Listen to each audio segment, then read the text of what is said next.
Welcome to Countards. In this lesson, we're going to be looking at the beta coefficient. Okay, it's sometimes written as B or the second alphabet of the Greek, which is that way with the black, as you can see. And what is the beta coefficient? Well, the beta coefficient is a relative measure of non-diversifiable risk, otherwise known as systematic risk. It is an index that measures the movement of an asset's return as a response or reaction to changes in the market return.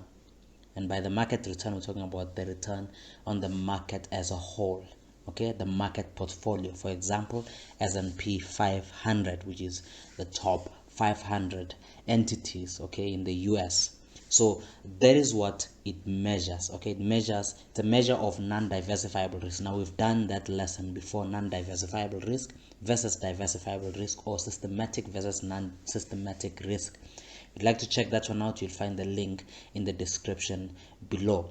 But it essentially measures the movement of an asset's return as a response or reaction to changes in the market return. So you're looking at a specific company's return as the response to the movement in the market return, okay, in the return on the market as a whole. Okay, so we are looking at the change. What change does the return on the market, or does the change in the market trigger to the change in an entity's return? Okay, so we are looking at a specific entity versus the entire market, okay, the movements thereof. Basically, the beta is the measurement of the sensitivity of a share price to the movement in the market. Okay, so the sensitivity of a share price to the movement in the market. It measures non-diversifiable risk or systematic risk, which is the risk inherent in the whole market, and we mentioned that before. The beta of a specific share is computed by observing the trend in returns over a period of time relative to the market's return using regression analysis. Okay, so that's how the beta coefficient is computed for a specific firm. Okay, so you're observing the trend in the returns of a specific period of time relative to the market's return using regression analysis. Okay, we'll do that on another lesson, and we'll put the link in the description below if you want to know how it's computed. But usually you'd be given the beta coefficient for a specific company, and you'll be asked to either comment on that or calculate the capital asset pricing model, where you're also given the beta coefficient. Now we've done that as well. You'll find the link to that lesson in the description below. Okay, so let's get into more detail on how you interpret the beta coefficient. The market beta is always considered to be 1. Okay, so if you're given the beta coefficient for a specific firm, let's say it's 2 or 3 or 1.5 or 0.5 or even a negative, you always need to know that the market beta is always considered to be equal to 1. Okay, so it's always considered to be 1, and that is where you can make the comparison between the market beta and a specific firm's beta. We use beta as a relative measure to the market.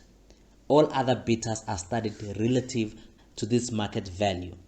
Most beta values usually fall between 0.5 and 2, okay, when you look at most beta values. And when you're given an example for a firm's beta, you will realize that it falls somewhere close to that.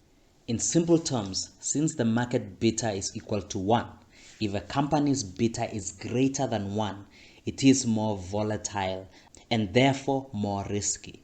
A beta of less than 1 is less risky. Okay, so that is how we're looking at the beta coefficient for, or the beta value for a specific firm. Okay, since the market beta is equal to 1, and we already say that in the first point, the market beta is always considered to be 1. If a company's beta is greater than 1, that means that the company's return changes by more than the market's return. Because if the market beta is equal to 1 and the company's beta is greater than 1, it means that the change in the company is higher than the change in the market. Okay, so if it's greater than 1, it means the change in the company is higher than the change in the market. Simple to remember that. That means it's more volatile and is therefore more risky. And we'll look at some examples which will highlight what we are saying, and it will help you understand it much better. So a beta of less than 1 is less risky because the change in the company is less than the change in the market as a whole. Okay, so that is what we are saying. You need to take note that a more risky or volatile asset with a beta of more than 1 means that if the market improves, the asset will improve by more than the market. Okay, so we are saying that it's more volatile or more risky, but obviously we know if it's more risky, that means that the potential for returns is high. So if the company changes, so let's say it's greater than 1, like we've said in the previous point, if the market changes at a specific percentage, that means the company itself changes at a higher percentage than the market. So if the market improves, that means the firm improves even higher than the market. Okay, so it's not always negative to say it's more volatile than the market. It just depends on the risk appetite of the investor. A negative beta means that in theory, the asset's return moves in the opposite direction of the market's return. Okay, so that's what the negative beta would mean. If it's negative, it means that the asset's return moves in the opposite direction of the market's return. And we'll look at examples, including that one as well.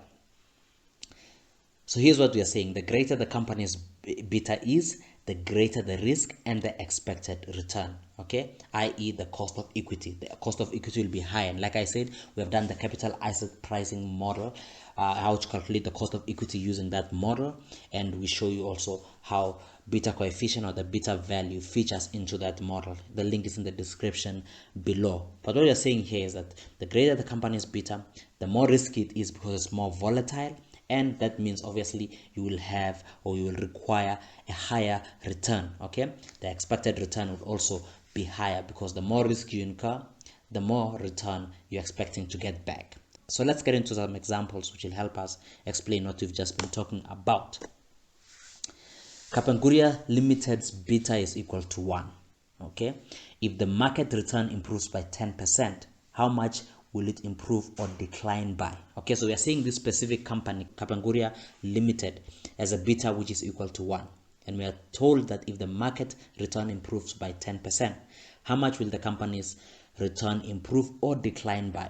Okay, so one thing we know, the market beta is equal to 1. So we are seeing in the first example that the specific company's beta, which is Kapenguria Limited, is 1. And we know the market's beta is equal to 1. So if the market return improves by 10%, what does that mean? It means that the company's share would also improve by 10% because the market's beta is considered to be 1. So we are saying that if a specific company's beta is 1, and we know that the market's beta is 1, we are saying that it moves in the same direction. If the market improves by 10%, we're expecting the company to also move or to improve by 10%. Okay? Kapenguria Limited's beta is equal to 0.5. If the market return improves by 10%, how much will it improve or decline by?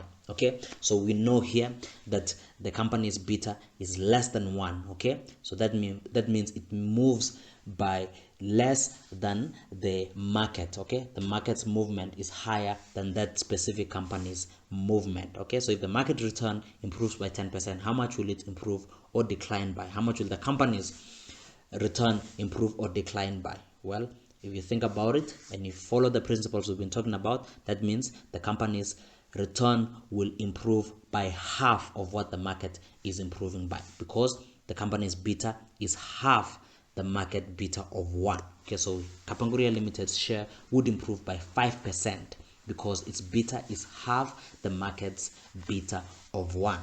Okay, and you can see here how the beta affects your interpretation of the returns of a specific company and its relation to the market. Kapenguria Limited's beta is equal to 2. If the market return improves by 10%, how much will it improve or decline by? So how much will the company's return improve or decline by? Well, it should be easy by now if you've been following and you understood the principles we've been talking about. Well, the company's share will improve by 20% because its beta is double the market's beta of 1. Another example, Kapenguria Limited's beta is equal to -1 or -1. If the market return improves by 10%, how much will Kapenguria Limited's return improve or decline by?